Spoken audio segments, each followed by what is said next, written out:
Bonjour, c'est Smartful. Aujourd'hui, on va faire un réseau de neurones, comme vous pouvez le lire, pour faire de la classification, c'est-à-dire qu'on va classer, tout simplement. On va le faire avec un super outil qui s'appelle PyTorch. On aurait pu le faire en TensorFlow, mais on va le faire avec PyTorch. Pour ça, vous devez avoir des prérequis en Python. Je vous conseille donc, moi, de télécharger Anaconda, qui a toutes ses librairies, NumPy, Matplotlib et Scikit-learn. Vous pouvez aussi simplement télécharger Python et à côté ses librairies et bien évidemment PyTorch. Je ne sais pas si on dit PyTorch ou PyTorch, mais peu importe. On commence tout de suite. Donc, tout d'abord, on va faire les imports. On va prendre donc Matplotlib, qu'on va mettre en alias PLT. On va prendre sur Scikit-learn un dataset qui s'appelle MakeBlobs. C'est pour avoir notre data, tout simplement. De toute façon, on va voir ça dans la visualisation. Et on va prendre Train Test Split pour pouvoir splitter en un training set et un testing set. Pour ça, on va prendre donc dans Model Selection. On va bien évidemment importer Torch. Donc c'est PyTorch, et le module NN de Torch. Voilà. Et là, j'ai créé des fonctions. De toute façon, vous inquiétez pas, tout sera disponible sur un lien GitHub qui sera en description. Et je vais vous faire des rapides explications. Ce qu'il faut voir, c'est surtout utilitaire, mais voilà, je vous ferai quand même 2-3 explications. On commence tout de suite. Alors, on va définir des constantes, un random state, donc ça, bon, voilà, c'est un random state. Le nombre d'entrées, donc on aura 2 features, donc 2 inputs, mais 2 features, c'est-à-dire que nos x seront 2 features. Et on aura 4 sorties, donc c'est-à-dire 4 classifications possibles. Voilà, on va classer, mettez que vous avez des tiroirs, vous devez ranger des objets dans différents tiroirs, ben on en aura 4, d'accord ? Bon. On va utiliser donc MakeBlobs qui va nous donner donc les entrées et les sorties. On veut 1000 éléments, j'allais dire 100 mais c'est 1000. On définit le nombre de features, donc comme on l'a dit ici c'est 2. On définit le nombre d'outputs, de sorties, donc comme j'ai dit ici c'est 4, enfin d'outputs de classification. Ici j'ai mis cluster std, c'est pour avoir un caractère un peu aléatoire, et le random state c'est justement pour que vous puissiez avoir le même résultat que moi. C'est-à-dire qu'avec un random state de 20, normalement vous allez avoir les mêmes résultats que moi. Bon, ici j'ai print last shape pour qu'on puisse voir à quoi correspond en fait les datas qu'on a reçues. Donc X, on voit qu'on a 1000 échantillons. On n'a pas encore splitté en test et en training set. Donc là, on a 1000 échantillons et on voit qu'on a 2 colonnes. Donc en grosso modo, là, comme on le voit, hein, ici j'ai mis les 5 premiers éléments du X et du Y. On a 2 colonnes. Donc là, c'est 5 premiers éléments. Voilà. Donc on a pour chaque élément 2 nombres qui peuvent être n'importe quoi. Hein, c'est bon. Et pour Y, voilà, on voit qu'on a 0, 2, 0, 1. Donc en gros, il me semble que ça va jusqu'à 3 parce que ça va à 0, 1, 2, 3. Donc on a 4 éléments, 4 choix possibles qui correspondent en fait à nos 4 emplacements de tiroirs. On va faire de la classification. Le but, c'est d'avoir de la data. Mais de toute façon, vous allez voir ça concrètement. On prend le type parce que c'est intéressant de connaître le type, surtout avec PyTorch. Alors là, on a des éléments de NumPy. Parce que Scikit-learn, donc MakeBlobs, on vient de le prendre de Scikit-learn. On voit qu'on a pour X un type float 64 et pour Y un type int32. Et pour Torch, ça va être important de savoir ça parce qu'on va devoir faire des manipulations sur les types, mais on en parlera quand on y sera. Bon, là c'est mieux, on a un meilleur zoom. On va justement faire le split entre un training set et un testing set. Donc on utilise simplement train test split. Donc ça va me donner en sortie un xtrain et un xtest et un ytrain et un ytest. Pour ça, donc on met en paramètre x, y le test size. Donc on veut que le test size soit 20% en fait de ce qu'on a. Donc il y en aura 200.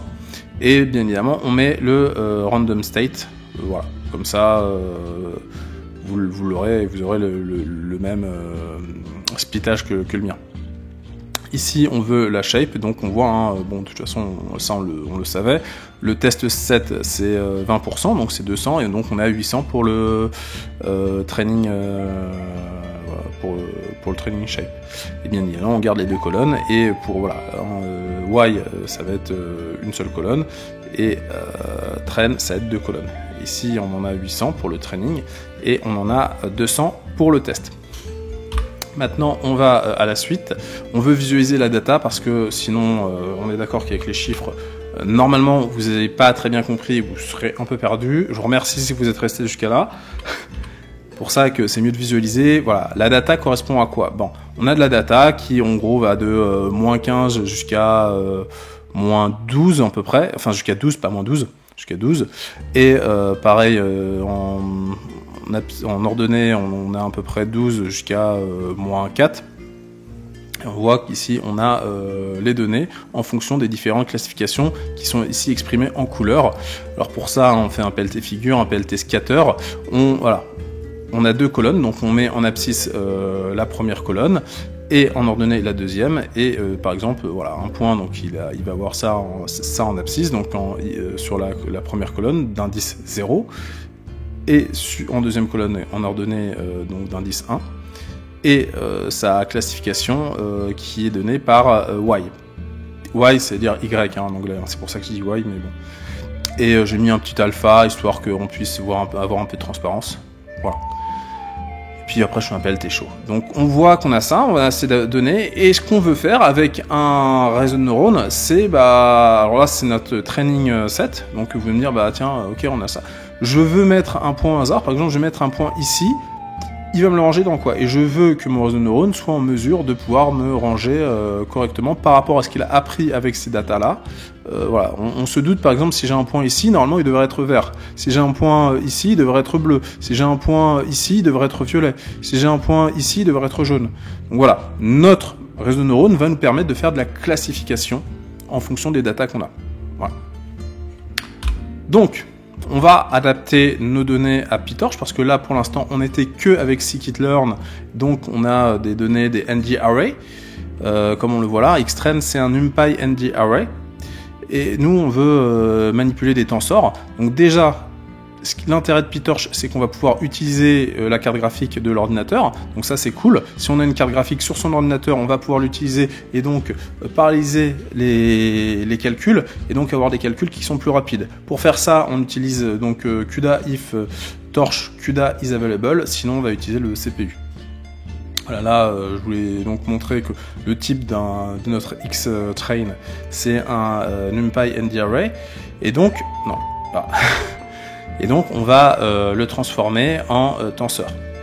Pour ça, on va faire torch from NumPy, Xtrain, et on va prendre le type, on va le mettre sur un float 32. N'oubliez pas, dans le passé, là, ce qu'on avait, c'était un... Non, c'est pas ici. Ici, quand on avait fait son D-type, c'était un float 64. Voilà, donc on va le mettre en float 32, parce que, au final... on perd en précision, mais ce sera adapté pour PyTorch. Et la perte de précision est négligeable. Et ici, on fait toDivise pour justement faire en sorte que le calcul se fasse sur le CUDA, donc sur la carte graphique. On fait la même manipulation pour Ytrain, donc torch from NumPy, Ytrain, type torch long. Alors, mine de rien, là, ce que je viens de faire, là, on pourrait se dire, tiens, c'est simple. Si vous faites pas ça, votre modèle va pas fonctionner. Donc on doit trouver le bon type le bon type de conversion. Donc type long, c'est un int qui est adapté, c'est l'int qui est adapté pour pouvoir faire ça. Donc parce qu'on a ici un int32 et ça c'est le type avec lequel ça fonctionne. Pareil, on fait un toDivise. Voilà. Donc, quand on aura un float, grosso modo, un float 32 sera très bien, et un torch long si vous avez un int32 en sortie. Après, vous pouvez tester en fonction des différentes datas que vous avez, mais voilà, j'ai fait pas mal de manipulations pour m'assurer que ça fonctionne, et je vous mettrai aussi en description la liste des différents types qui existent sur PyTorch. Donc là, on veut voir ce qu'on a en fait suite à nos conversions.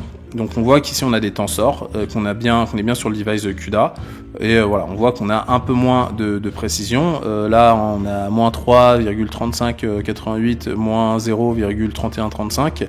On va revenir sur les anciens données. Alors c'est pas exactement les mêmes, oui, parce qu'on avait fait un random state, donc non, on pourra pas faire ça. Bon.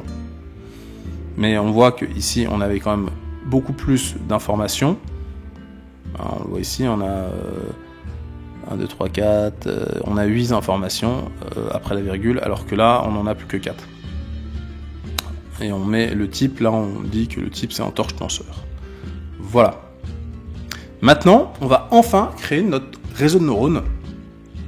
Et donc, on va créer une classe qui va hériter du module de NN, qui veut dire Neural Network, de PyTorch.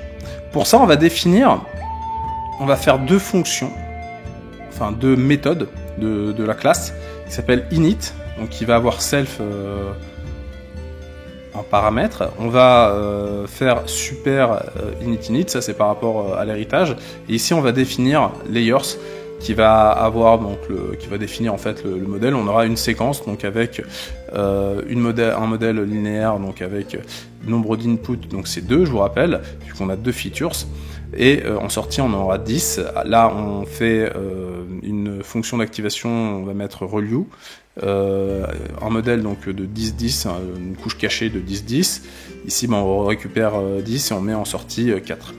Et donc, j'aurais pu mettre une fonction softmax, mais on veut récupérer, moi j'ai voulu volontairement récupérer des logits. Voilà. On verra ça un peu plus tard. Et on est obligé aussi de définir cette méthode qui s'appelle forward, qui va avoir donc self en paramètre et x, où on va dire logits. Voilà, c'est ce que je vous disais. Si on avait mis softmax, on aurait des log proba, mais là on veut récupérer les logits.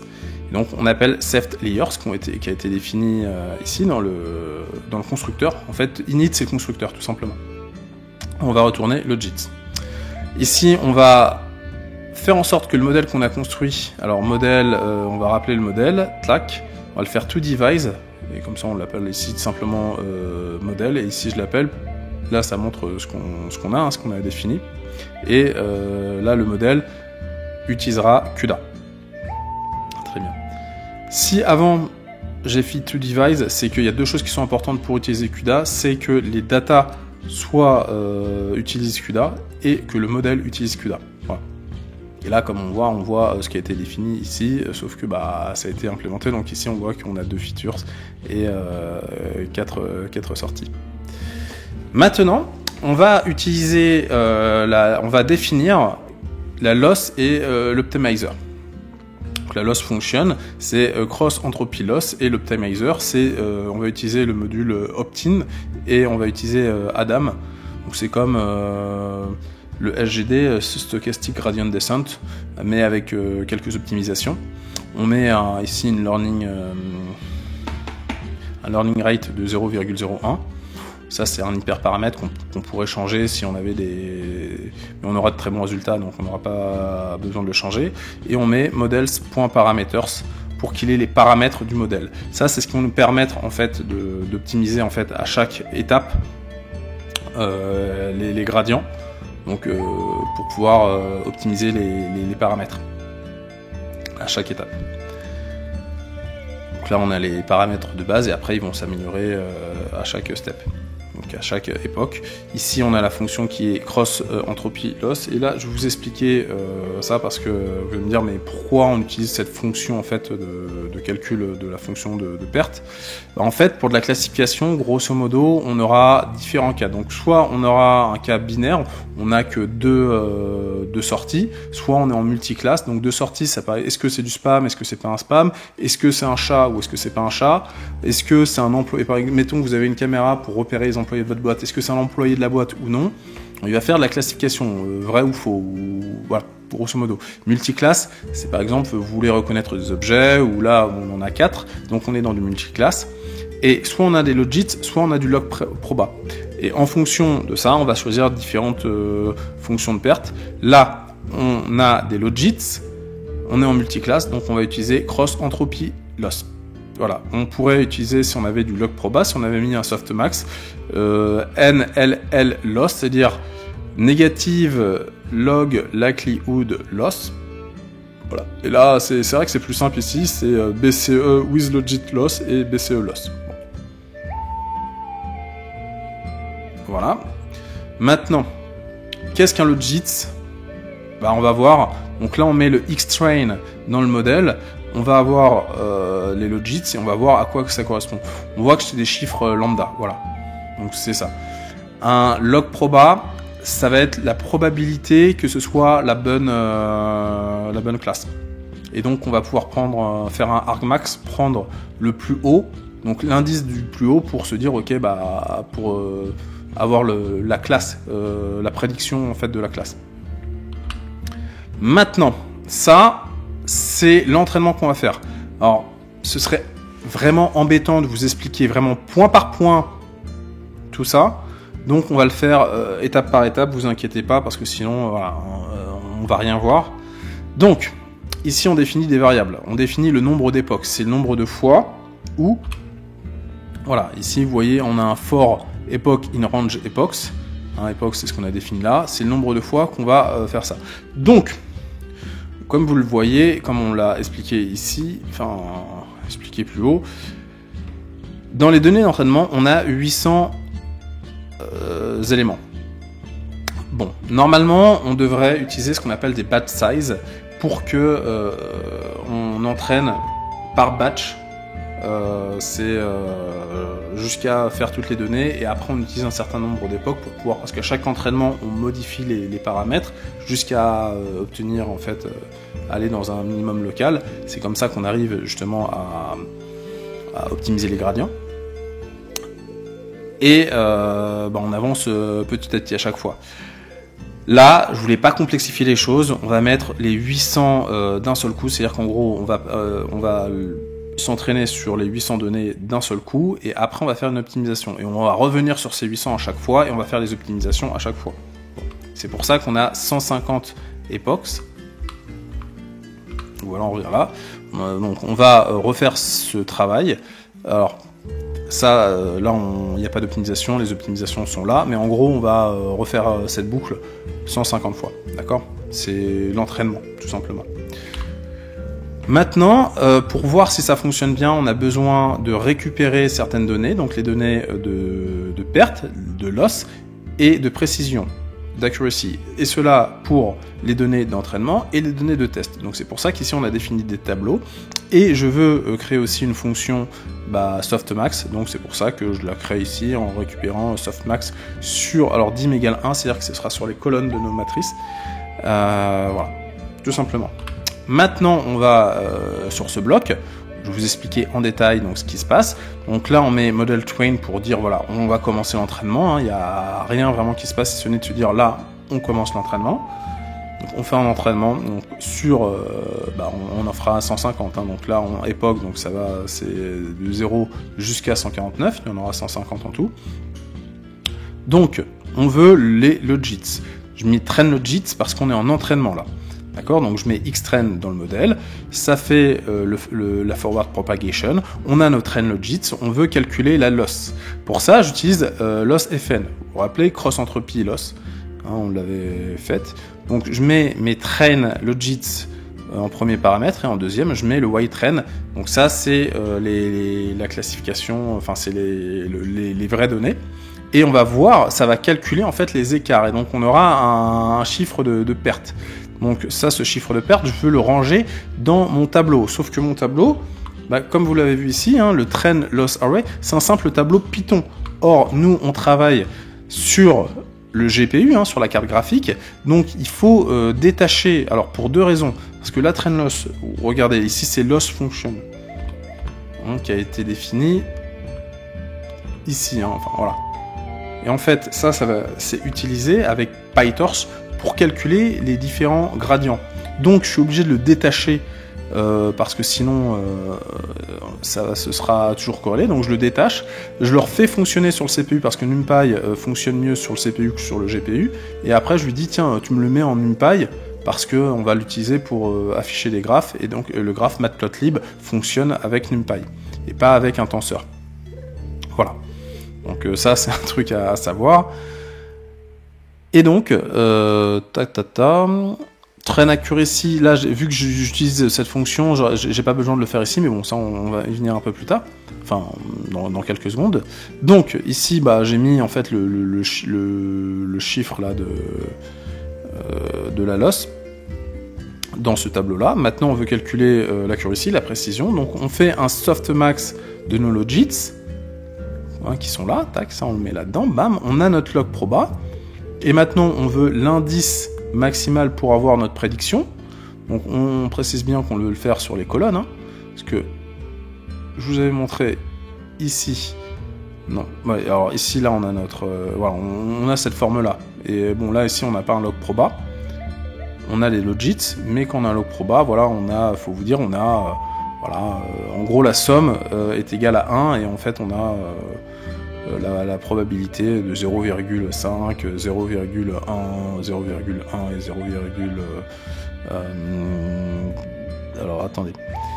Genre, on aura par exemple 0,5, 0,1, 0,1 et 0,3. Et donc, le argmax, ce sera 0. Donc la prédiction, ce sera que on est à la classe 0. Voilà.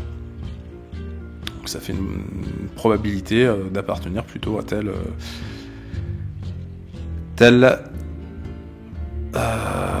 catégorie. Voilà. Donc ici on a notre prédiction et ici on va utiliser accuracy fn. Donc ça, je vous rappelle, je l'avais fait moi-même et on va le voir normalement tout de suite dans la diapo d'après. Donc ici, on a le widespread, donc ici, on met ça, hein, notre prédiction, et on a les vraies données qui sont le Y-trend ici, et on va avoir un chiffre. Alors, voilà. Ici, je vous mets la fonction, donc ça, c'est une fonction qui est en utilitaire. D'abord, je vérifie qu'on a les bonnes tailles entre la prédiction et les vraies données. J'ai fait des exceptions, et si on a la bonne taille, donc si on n'a pas, on va avoir ce message d'erreur, et si on a la bonne taille, je prends size, je prends la taille, hein, justement. Je prends, alors je fais torch ec, donc c'est égal à 1 si les données sont égales, c'est égal à 0 sinon, on en fait la somme, et item c'est pour avoir un chiffre, parce qu'on a un tenseur, hein, n'oubliez pas. On va avoir correct. Correct, on va le diviser par la taille, on va multiplier par 100, et on aura donc le pourcentage de précision. On revient ici, donc voilà, et donc là on a Trend Accuracy, on le met dans le tableau, et ici ça c'est très important, vraiment c'est très important, on a notre optimizer qu'on va faire, on va faire un 0 grade, c'est-à-dire qu'on remet à 0 son gradient, on fait un trend loss backward, et on fait un optimizer step. Il faut à chaque fois faire ça, pour justement calculer les gradients, et avoir donc voilà, le trend loss backward, ça va calculer ça va faire le back propagation, et à step on va recalculer les paramètres, et donc les paramètres vont se mettre à jour à chaque fois. Et n'oubliez pas, dans un réseau de neurones, en fait, ce qu'on a en fait, c'est au final des paramètres qui vont nous permettre de faire des prédictions. Ici on va regarder comme on a vu, on a un grand truc. Ici, c'est notre évaluation. Parce que n'oubliez pas, ici, on va faire le test en même temps que l'entraînement. Pour pouvoir voir les différentes, comparer les différentes courbes, pour voir si ça diverge ou pas. Alors, pareil, on met modèle en mode évaluation. Ici, c'est très important, on met torche en inference mode. Donc, on fait with torche.inference mode, tout simplement parce que il faut pas qu'il y ait justement d'optimisation des gradients. Maintenant, on va calculer nos logits. Donc ici, on utilisait X test, et en fait, on va pas faire justement ces 3 points. Donc vu que là, on est en inférence mode, on a justement là, on n'est plus en entraînement, on est vraiment en évaluation. Donc on va simplement, voilà, on met le X test et on veut voir ce qui se passe. N'oubliez pas qu'à chaque tour, en fait, les gradients vont changer. C'est pour ça que même si on met la même data, on n'aura pas forcément les mêmes résultats, parce que les gradients vont changer. Donc, on veut calculer la perte grâce à LS Function. Donc là, c'est exactement pareil que ce qu'on a ici. Donc, je vais pas trop m'y attarder. Donc, pareil, on va détach la loss.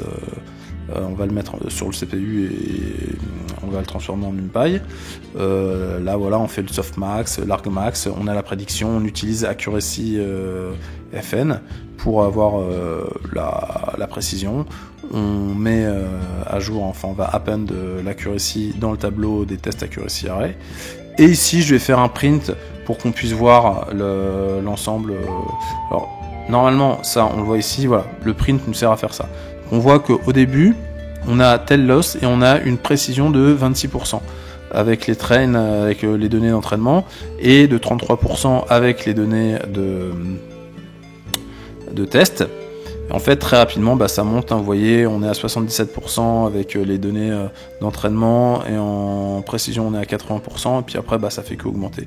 Mais on voit que, en tout cas, dès le départ, voilà, ça a commencé très bas. Mais après, ça monte. Voilà, c'est ça. Donc là, c'est la fonction que je vous ai expliqué. Et tout à la fin, ce qui est intéressant, c'est qu'on a le résultat. Donc, alors notre loss, elle est là. En termes avec les données d'entraînement, on a une précision de 99,25%. Mais attention, parce que les données d'entraînement, c'est normal, notre réseau de neurones s'entraîne sur nos données d'entraînement, il s'optimise par rapport à ça, mais est-ce qu'on est capable de généraliser ? Peut-être que ce sera uniquement bon avec nos données d'entraînement, mais pas avec des données autres. C'est pour ça qu'on a nos tests. Au cas, normalement, vous savez ça si vous avez fait un peu de machine learning, mais là, voilà. Donc là, on a 98,5, donc c'est très bien. On a un très très bon score, hein, 98% de 98,5% de précision.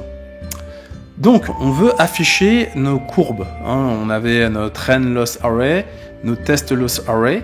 Donc là, on va les afficher tout simplement. Là, j'utilise Matplotlib assez simplement, vu que c'est pas un cours sur Matplotlib, on va pas forcément aller dans le détail. Et on voit, par contre, je vais parler du résultat qu'on a. On voit que là, ça se suit très bien. Je vous parlais avant d'un modèle qui pourrait être très bien entraîné très bien fonctionné sur les données d'entraînement, mais pas forcément bien généralisé. Donc on aurait ici, on pourrait le voir, donc c'est ce qu'on appelle de l'overfitting, c'est-à-dire que ça fit trop bien aux données d'entraînement, mais ça n'arrive pas à généraliser. Et en fait, on aurait une training loss qui descend et qui, elle, fonctionne très bien, mais une test loss qui commencerait à descendre et qui, à un moment, divergerait. Et ça, ce serait de l'overfitting, c'est-à-dire qu'on n'arrive pas suffisamment bien à généraliser. Et donc après, il y a des méthodes pour optimiser le modèle, donc son réseau de neurones, pour pouvoir arriver à faire ça. Une des méthodologies, il y a le dropout et puis il y a la régularisation. Voilà. Et on fait la même pour l'accuracy, donc la précision, pour voir est-ce qu'il n'y a pas un moment une divergence. Et donc en fonction de ces deux courbes, si on a des problématiques, si on veut avoir de meilleures précisions, si on comprend pas pourquoi on a... Voilà, ces deux courbes vont nous aider en fait à donner des indications sur les performances du modèle et qu'est-ce qu'on peut faire pour améliorer le modèle. Voilà, donc c'est pour ça qu'on fait ces tableaux. Et là, on va simplement visualiser en fait la généralisation qu'on a. Donc pour ça, on utilise une fonction qui s'appelle Plot Decision Boundary. Et on voit, voilà, avec les données d'entraînement, ça nous donne ça, et avec les données de test, ça nous donne ça. Et donc, c'est-à-dire que si on a un point ici, il sera vert, si on a un point ici, il sera bleu, si on a un point ici, il sera jaune, si on a un point ici, il sera violet, voilà. Donc là, ça nous donne en fait une estimation en fonction des coordonnées qu'on aura, de la classification qui aura lieu. Je vais rapidement vous parler du Plot Decision Boundary, donc il y a une fonction que j'ai faite, je me suis inspiré de ça. Je ne vais pas trop vous en parler parce que j'ai principalement prise quelque part, j'ai fait quelques modifications, mais grosso modo ce que je peux vous dire, de toute façon vous allez retrouver dans le lien GitHub. On utilise le mesh grid et on utilise le modèle aussi d'inférence parce qu'en paramètre on met le modèle, on met x, y et on utilise le mesh grid et surtout contour F. Voilà, c'était Smartful. Maintenant vous savez faire un réseau de neurones avec PyTorch. J'espère que vous avez apprécié, que vous avez appris. N'hésitez pas donc à le refaire. Le modèle est disponible sur le GitHub, donc surtout n'hésitez pas à regarder et puis à faire des tests de votre côté. Comme ça, vous saurez faire un réseau de neurones avec PyTorch. Comme vous l'avez vu, c'est pas si compliqué que ça, même si effectivement ça demande quand même un peu de travail, de bien comprendre ce qui se passe. C'est vrai qu'il y a pas mal de choses, mais bon. Voilà. Je vous dis à bientôt, c'était Smartful.